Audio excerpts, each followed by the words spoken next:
வணக்க மக்களை, சட்டமன்றப்பட்ட மிக முக்கியமான தகவல் ஒன்று வெளியாகி இருக்கிறதா? அதிமுகவில் மாற்றமா? இரவோடு இரவாக நடந்த பரபரப்பு என்ன? தமிழக அரசியலில் அடுத்த அதிர்ச்சி தகவலா? வாங்க வீடியோவை முழுமையாக காணலாம். அதாவது தமிழக அரசியல் வரலாற்றிலே நடந்து முடிந்த 2026 சட்டமன்ற தேர்தல் முடிவுகள் என்பது தமிழக அரசியல் வரலாற்றிலே மக்கள் யாரும் விரும்புவதாகத்தான் தமிழக அரசியலில் ஒரு மாற்றத்தை ஏற்படுத்தியிருக்கிறதா.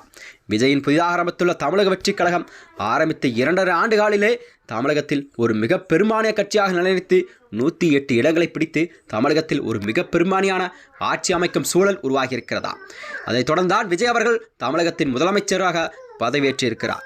இந்த நிலையில்தான் தமிழக அரசியலில் ஒரு பெரும் பரபரப்பை ஏற்படுத்திய நிலையில் நேற்று இரவு CV சண்முகம் மற்றும் SP வேலுமணி தலைமையில் நடைபெற்ற முக்கிய ஆலோசனை கூட்டத்தில் நடிகர் விஜய்க்கு ஆதரவு தெரிவிப்பது குறித்து ஒருமித்த கருத்துக்காக தகவல் வெளியாகியிருக்கிறதா. பெரும்பான்மையான இந்த சட்டமன்ற உறுப்பினர் ஆதரவு என்பது வேலுமணிக்கு இருப்பதால் அவரே கண்டிப்பாக அதிமுகவின் சட்டமன்ற குழு தலைவராக தேர்ந்தெடுக்கப்பட அதிக வாய்ப்பு இருக்கும் சூழல்தான் உருவாகியிருக்கிறது. இது எடப்பாடி பழனிசாமி தரப்பினரிடையே ஒரு பெரும் கடும் அதிர்ச்சியெல்லாம் ஏற்படுத்தியிருக்கிறதா.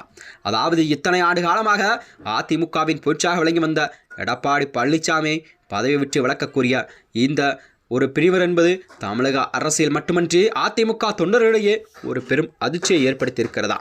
இதன் விளைவாகத்தான் EPS ஆதரவு MLAக்கள்லாம் தனியணியாக செயல்பட்டு திட்டமிட்டதால் கட்சிக்குள் மீண்டும் ஒரு பிளவு ஏற்பட்டு உடைந்து சிதறும் அபாயம் உருவாகியிருக்கிறது. இந்த அதிகார போட்டி என்பது அதிமுக தொண்டர்களிடையே ஒரு பெரும் குழப்பத்தை ஏற்படுத்தினாலும் தமிழக அரசியலில் புதிய திருப்பத்தையும் ஏற்படுத்தியிருக்கிறது. இந்த வகையில்தான் அதாவது கண்டிப்பாக அதிமுக இவ்வாறு 2 அணிகளாக பிரிந்து செயல்படுவது என்பது கண்டிப்பாக அதிமுக தொண்டர்களிடையே ஒரு பெரும் அதிர்ச்சியை ஏற்படுத்தியிருக்கிறதா. அதாவது 10 ஆண்டு காலமாகவே அதிமுகவின் பொற்றாக வந்த எடப்பாடி பழனிசாமியை இப்பொழுது பதவி விலக கோரி என்பது தமிழக மாற்றத்தில் கண்டிப்பாக ஒரு அதிர்ச்சி ஏற்படுத்தும் செய்தியாகத்தான் பார்க்கப்படுகிறது.